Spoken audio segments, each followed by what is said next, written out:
What's happening YouTube? It's the time of year where the weather's warming up and people are getting their tax refunds, so they're thinking about doing projects. If you're gonna hire a contractor, these are things that you should never say.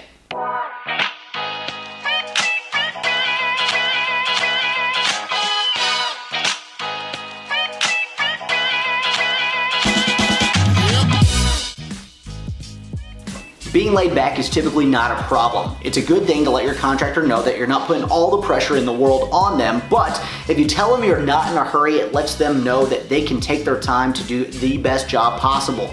Let's face it, there's a lot of times where contracting projects take longer than you're anticipating, and if you let them know up front that you're not in a hurry, it's just gonna put so much pressure on your thoughts on the back end that you're gonna get anxious and start having some kind of conflict with the contractor.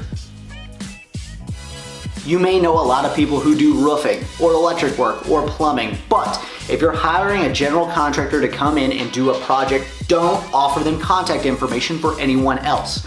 Most of the time, these general contractors have people that they subcontract through, that they know the work that they do, they can warrant the work that they do, and they're comfortable using them on projects. They may not want you to give any other information because they can't guarantee that work or make sure that it's going to be done in a timely fashion. Contractors make their livelihood by coming in and bidding projects. Their job is to make sure that they're getting you the best possible price they can, but making sure they still have enough margin where they can make the money that's necessary to do their job. If you haven't done any research on the front end, it's probably not a good time to call a contractor in to try to figure out what a price is gonna be, because they cannot stand it if they come in feeling really good about a bid they've got put together for you and the first thing out of your mouth is, "I can't believe it costs so much." On basically any kind of contracting project, especially those outside, the weather is going to be a major determining factor on the timeline of the project that they're getting done. Complaining to your contractor about them not being out there because of any kind of rain or wind or storms going on is definitely not something you want to do. Trust me, the contractor wants to be out there getting the work done, making sure that they can complete the project, because that's how they get paid. The faster they can complete a project, the faster they can get on to the next one and make more money. Complaining about the weather holding them up does nothing but frustrate everyone involved and ultimately leads to more tension in the situation. So a lot of people think they can probably save money by buying their own supplies to give to the contractor to do the project. But ultimately that may not be the case.